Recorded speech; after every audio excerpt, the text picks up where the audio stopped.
How's it going, everybody? Welcome back to New Mexico State Men's Basketball News. I'm Marshall, and welcome back to a brand new video. It's been about a week since I've uploaded, and I would like to upload a few times a week if I can, but I've been super busy with school recently. I'm gonna be out of town this weekend, and I'm just trying to make this video until I remember, like, oh shoot, let me get this video out. It's 7 at night, so I'm not sure if I'm gonna upload this video today, which is Wednesday, or tomorrow, which is Thursday. But we're gonna be talking about some Aggies, kind of like the last video I talked about. There's 3 different players that could potentially sign with MSU who have been looked at from us. So I'm going to talk about a couple other players, talk about them, talk about how they were standouts at their previous school and how they can make an impact for the Aggies. So the first guy I want to talk about is Mendrick Erkins Ford. I'm pretty sure that's how you say the name. He's a very good JUCO player at Eastern Florida State College. Averaged about 15.5 points a game, shot 58% from the field this past year. His freshman year there, he averaged about 7 points. So he'll be an incoming junior, so still a couple years left. And with the whole Pavia rule, he might have more years after that. So he's a guy who can have a bright future for the Aggies. I know he posted about his official visit, and everyone in the comments on Twitter, all Aggie fans were supporting him, saying that he should come here. I remember when I was looking through his Twitter, I was trying to find his stats, and I clicked on the wrong player on accident. It showed this one dude who wasn't as great as Mendrick was, and so I was like, okay, it'll still be good to sign this guy. But then I realized I looked at it wrong. Looked at Mendrick's stats, and pretty good. Again, shot the ball really well from the field. Didn't shoot too well from 3. Shot only about 20% for this past year. I think he shot it better his freshman year. I could be wrong. But he's more of a dominant force in the paint. He's about 6'9", 220, I believe. Just a really dominant force. Could be a guy that's a forward for us. Maybe even play the 5 a little bit if he really needs to. But we're missing out on Rob, who's a great stretch 4 for us. But he's a guy that can come in and be dominant. And who knows if Peter's able to come back, having those guys run at it, at the 4 position would be great. Another guy who's heard from the Aggies but hasn't took a visit yet that I know of, I think his name's Ian Moda, that's how you pronounce it. He averaged about 10 points and 4 rebounds at Bucknell for the Bison. Played very well. He's played 4 years at Division I level there at Bucknell. This past year he only played 7 games, so I'm assuming he got hurt or something. But he's already played 4 years, but he has another year. He's played 4 years at D1 already. I think he gets another year just because this past year he was hurt. His stats got better as the year's gone on. I think his first year only was about 2 points, then that went up to just under 5, then it went up to about 6, and then now he's averaging about 10 and 4. And again, only in 7 games, but he played a lot more minutes, played about 25 minutes a game this year. Definitely a guy who can come in and, he can shoot the ball very well. Shot about 43% from 3. Missing out on Cook, and, obviously our shooting wasn't the greatest this year in general. Our defense was a lot better. It'll be nice to get a shooter like Ian or just a guy like him. So I'm glad that Coach Wooden's going out there and trying to branch off and get guys from all positions. Post, dominant play, kind of like a Mendrick, and then a guy like Ian who can shoot the ball very well. I'm sure we're taking with some more dominant guards. But as it's looking right now, I think, Gabe Pickens, again, can be a great guard for us, whether he's starting next year or not. I think he's got a bright future, can do a lot of great things for us.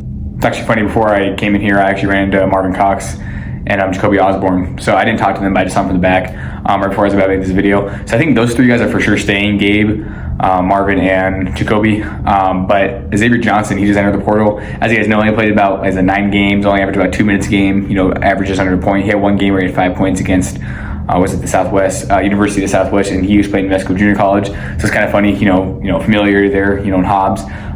But just didn't see the floor a whole lot here in Las Cruces under Coach Wooden. So hopefully he can get his opportunity somewhere else, whether it's at a D1 school or a D2 school, wherever it can be.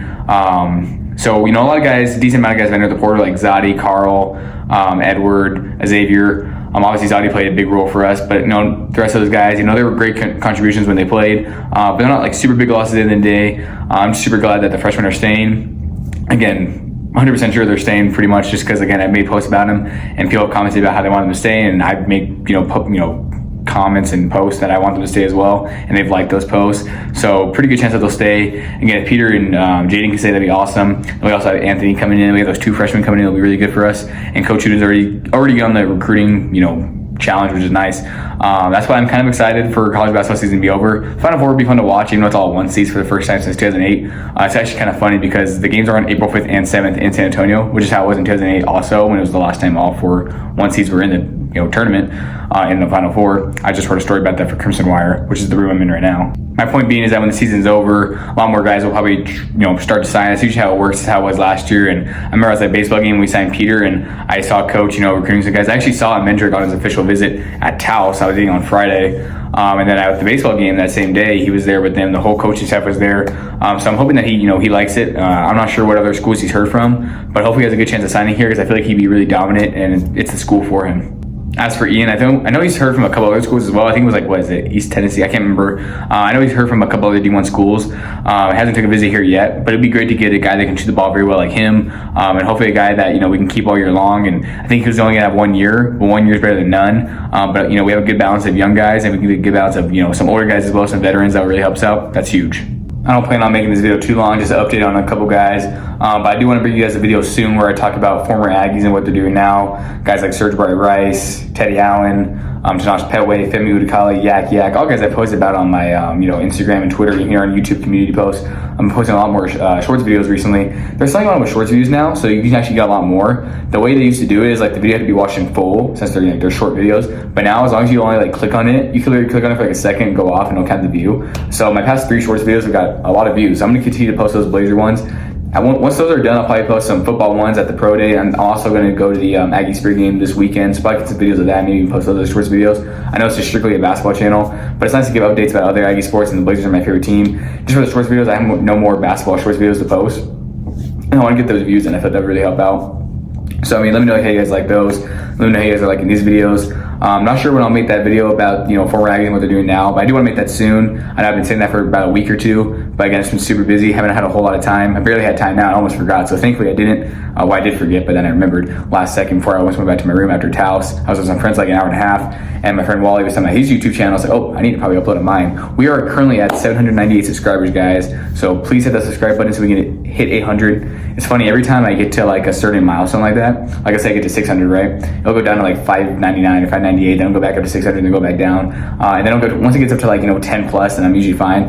But if you guys could please hit the subscribe button. I think shorts video is gonna help out. But the more you guys, you know, go out there and spread the channel, that'd be awesome. I really appreciate that from you guys. Overall, it's gonna close the video. That was a really quick one, but we only touched on 2 guys and just touch on their stats and their playing style a little bit. Both guys, like I said, that can fit our culture very well. High character young men, I'm assuming. No coach is recruiting them, so I'm assuming they are. One of the guys can shoot the ball really well, which is what we need because we didn't shoot the ball that great last season. We had a handful of guys like Cook, Carpenter had their games where they shot the ball well, even Peter a couple times. We have a guy like a Mendrick who's a really dominant post who can't shoot the ball well, but played great defense, blocked about a shot a game, can do a lot of great things for us. You know, he played well at the JUCO level. We've had a lot of guys come from the JUCO level and play well at the D1 level in all our sports, in basketball a lot. And you see in football with Diego Pavia, you know, one of the best athletes we've ever had at MSU came from JUCO level in New Mexico. So, and then East, I don't know what the record was in Florida, but you know, to play basketball in Florida at any level is pretty tough. Any college level in general is tough.